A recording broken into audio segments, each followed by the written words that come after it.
As my review of Ring of Honor's All-Star Extravaganza 7. So we open with Jay Lethal and Bobby Fish for the television championship. Kind of an awkward choice for an opener, but given the circumstances, it made total sense. This took a while to get going, but once it got going, I thought it was excellent stuff. Fish, it looked like Fish was going to make Lethal tap out. And I really thought Lethal was going to lose this match. I figured he'd probably drop the TV title here, but I think it was smart to have Lethal win this match. I think if you have the champion lose on the first match of the night, it kind of kills the anticipation for the main event. So this is excellent stuff. Lethal looked, he busted out a lot of suicide dives here for a babyface. I was like, what? It's like, it just doesn't feel like a babyface. But then on the third one, the fans were like, one more time. And then Lethal gave him the finger. So I thought that worked beautifully. So yeah, just a lot of great submission work from Fish going after Lethal's knees and legs for the submission. I thought the ending came off great. It was just a great heel victory to, make you look forward to the main event. So Lethal goes over, but a great show-stealing performance from Bobby Fish. Definitely probably one of his better singles matches since the Danielson-Fish match from Evolve 4. Next up, we actually had Dalton Castle and Silas Young. There's probably more effort put into the storyline than all the other storylines. So Silas Young actually got possession of Dalton's boys, so we'll see what he does with them as far as the vignettes and the creativity on the television show. But this is an interesting matchup. I actually watched this with my brother, and he really got into it. And, just some innovative offense from Dalton Castle. And, probably the weakest match on the show wrestling-wise, but it was still a fun story and a fun, the build-up on the video packages was just really enjoyable with the promos between these two guys. So we'll see what Silas Young does with the boys. Maybe they'll have vignettes of him, showing them how to change the oil to a car, or, maybe them working on a farm. So we'll see what happens there. So next up we had the Briscoes facing a mystery tag team.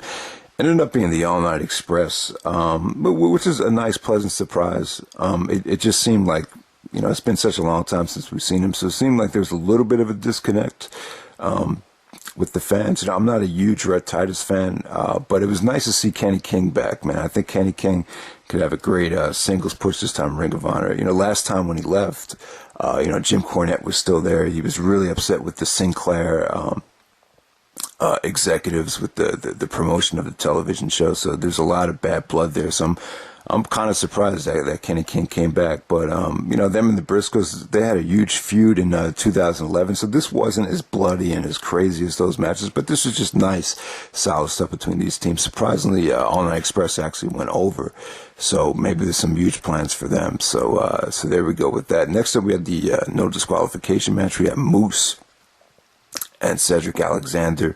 And this match, I think this was the surprise of the night. They really got the green light. You saw Moose actually do I don't know what he did, but he did. He tried to take Cedric out on a ladder, and he did a flip and a splash onto the ladder. It looked a little awkward because Cedric had moved out of the way like 5 seconds before he actually jumped off. But I was like, damn, man, they're bringing the goods. Moose actually busted out some high spots. Shoulder blocks from the top rope and just a lot of suicidal offense. Cedric Alexander actually busted out a Van Terminator on the ladder to Moose. So just crazy, crazy stuff. This was just a war. It was just nice to see these two guys go out there and be creative with it. It wasn't all pretty. It looked, it wasn't not everything was executed beautifully. But it was just a lot of fun, man. Arguably some people might say this was the match of the night. So from there, we actually had, this probably would have been the better choice to open up the show. And by this point, you could kind of feel the crowd kind of getting drained a little bit. We had Matt Sydal and ACH. I haven't been keeping up with the television show because it's on just way too late right now. They show the show at 11 o'clock.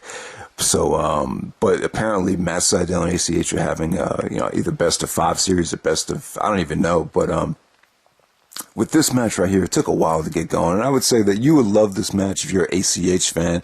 It depends on how you feel about ACH. If you're an ACH fan, you probably end up liking this thing. If you're not a big fan of ACH, you probably thought this was kind of average. But, Matt Sydal hasn't signed. I don't believe he's signed with Ring of Honor yet. He's kind of floating around the indies. So, He's not getting a lot of big wins, but ACH busted out a lot of paid tribute to a lot of wrestlers like Booker T and the Freebirds here, and he was kind of paying tribute to the superstars before he actually did the moves. So, but yeah, I thought this started off really, really slow, but the last couple of minutes, they definitely brought it with the spots and the athleticism and the creativity. The match actually busted out some nice submissions, which was a breath of fresh air. I mean, you would just expect this to be all, spot, but it wasn't really like a ACH, AR Fox type of match that we've seen in the past. So this actually had a little bit of structure and a little bit of creativity towards the finish, and it ended up being a good match after getting off to a shaky start. So next up, we actually had the three-way tag situation, or three-way tag match with Bad Intentions of Christopher Daniels and Frankie Kazarian defending the titles against the Young Bucks and the Kingdom of Michael Bennett and Matt Taven. And this was to me, like, going into this match, I just feel like we've seen these matches a million times. I think they actually had a match at the New Japan show that was similar to this, and I don't know. I just really would have loved to have seen. I would have liked to have seen the Briscoes against the Young Bucks, and maybe you take, you just leave it up to the Kingdom and Bad Intentions here, but yeah, this ended up being pretty great. I will say that you just, once this match got going, this just looked super, super tough to put together. It was like, wow, how did these guys remember all these spots? And, the Young Bucks look great. You saw Christopher Daniels he's going to be 45 years old, and, he's still bringing it. Kazarian, did some innovative stuff out there, and really the match got heated when Daniels actually punched Maria. So we had Bennett started brawling with Christopher Daniels. And, eventually one thing led to another, and the Kingdom actually got the surprise victory and stole the Ring of Honor World Tag Team Championships. But, really wasn't that excited about the match going into it, but it ended up being, really, really fun. Just really, really good stuff. You got the Young Bucks in there, so you guys know what to expect. But, I just would have loved to have seen the Young Bucks and the Briscoes for this pay-per-view, but they're probably going to do that on another show down the road or whatever. So next up, we actually had the Fatal 4-Way match for the number one contendership, and I was really excited about this. I thought, on paper, looking at this could be one of the best Fatal 4-Ways in a really, really long time. I mean, it really, I don't remember seeing this much talent in a 4-way since the Backlash 2007 main event. So, this match could have went either way. I thought this could have been, it definitely, I think it definitely lived up to the hype. I think a lot of effort was put into this. I thought all these guys brought it. It's tough to make this kind of match work. But, Roderick Strong, AJ Styles, Michael Elgin, and Adam Cole for the number one contendership here. And I thought everyone brought it here. Everybody shined. Elgin did some beautiful double team moves, bodying up two guys at the same time. I mean, it was crazy. Roderick, brought the goods. Adam Cole did some beautiful stuff off of the Canadian Destroyer into the Styles Clash.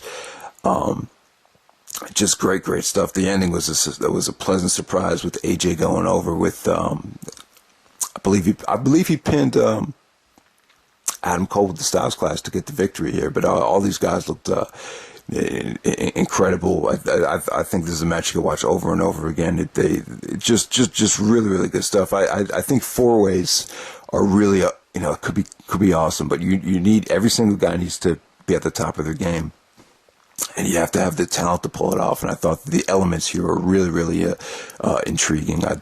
Just a great number one contender 4-way match right there. So in the main event, we actually had Jay Lethal and Kyle O'Reilly. And, this was good stuff, man. But, Lethal was kind of, I think he was trying to sell the fact that he was a little bit fatigued and tired because, he had some, Bobby Fish went after his knee, so he wasn't as fluent and as crisp as he usually is.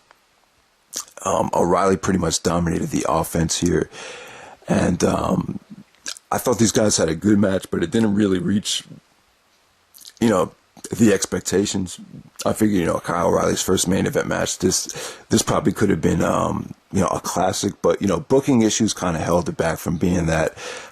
We saw a lot of interference from different guys, which made sense because, you wanted to have Adam Cole come out there, look like he was going to make the save, and then bam, he super kicks, Kyle O'Reilly right in the face. Now, the thing, see, this would have worked a lot better to me if Adam Cole had not been the Ring of Honor World Champion yet.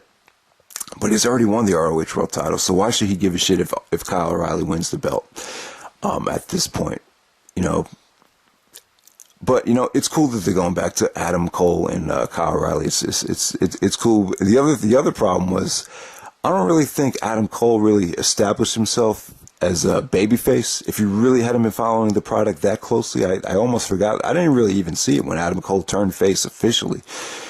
So that was a little bit of an issue, but I thought Lethal and O'Reilly, I thought this was a good, solid main event. I thought both guys did bring it, and it was a creative finish right there. It definitely, it looks like Final Battle is off to a, it just looks like they have some good plans. You got AJ and Jay Lethal for the title. Looks like they're going in that direction. That should be phenomenal. And then you got Cole and O'Reilly, and maybe you could do Roderick Strong and Michael. I think Strong and Elgin are due for a classic. I know they haven't had them yet, but so you got 3 solid matches set in stone right there. So we'll see. Maybe you could do the Briscoes and the Young Bucks. So I think Ring of Honor is having a good year. I thought this was an awesome pay-per-view. I thought it delivered above the expectations. I really think it did. It was an exhausting show to sit through, but I feel like you really got your money's worth. So definitely check it out.